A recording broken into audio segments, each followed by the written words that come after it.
Let's talk about phone usage, shall we? How many of us, when we first wake up, our phone is the first thing we grab before we get out of bed? Guilty, guilty, guilty. You're all guilty of it. Y'all, that ain't great. It's not great. And I'll tell you why. It's not great because your brain has these things called brain waves. So it goes from like delta to theta to alpha to beta to gamma, right? It's like, what does all that mean, right? So when you're in your waking state, you're in something called beta, which is like, just like brain waves, just like that, right? When you are sleeping, you're in something called alpha state, which is like super, almost like kind of like flatline sort of brain waves. If you're in a moment of like really intense activity, like studying for something really hard, or like doing like a major training for something, or like having like a super duper like intense like mental capability something, or you're under a moment of super duper stress, there's this thing called gamma. Gamma is like crazy, right? Crazy off the chart waves. So in between beta, which is the usual waking state, and delta, which is the sleepy state, there are these two other states which are super important to know. After delta is something called theta. Theta is essentially when you're in a moment of like light sleeping or deep meditation. And that is the subconscious mind. After theta, you have something called alpha. Alpha is usually the state that most people are in when they first wake up. And alpha, although not the subconscious mind, it is the door to the subconscious mind.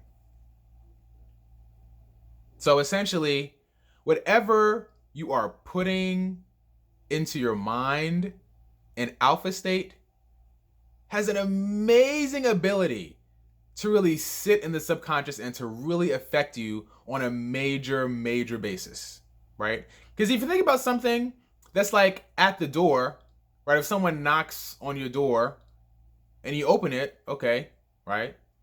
They come in if you let them, right? Essentially, this theta state, which is a state that's like light sleep, it's not like the theta state is like, oh, this is a stranger guest.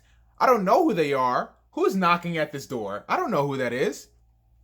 Theta, they don't know, right? Theta doesn't care. Essentially, if you're already the gateway, you're essentially the key, right? So whatever you put at the door to your subconscious, the subconscious is like, oh, okay, well, that means that this must be meant for us to accept. And we're going to accept that into our house and just like let it live there. Right? So it's important for you to realize that when you're grabbing your phone when you first wake up, and if you're not reading something that's like a motivational speech or listening to something motivational, if you're listening to the news or watching people's news feeds, which I feel most of the time is not filled with the positive stuff, that can really affect you on a deep subconscious level, people.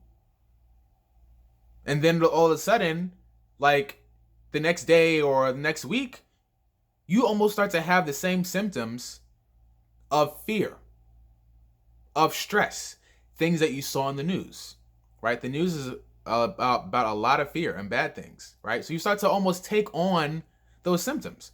Scrolling through people's news feeds, you start to take on their symptoms of whatever's happening in their life. Because again, you let this thing to the door to your subconscious. And the subconscious, because you are the key, the subconscious is like, oh, this is at the door, so we must let this in. So I would say it's important when you first wake up, don't necessarily grab your phone right away. If you do, make sure it's something motivational, positive, inspirational, spiritual, something that will fill you on the most amazing level, because if not, all that like stuff will really affect your subconscious on a negative level. So, that's it. I'm gonna get off my soapbox. Goodbye. I'm leaving. I'll see y'all in the next video. Bye. Bye.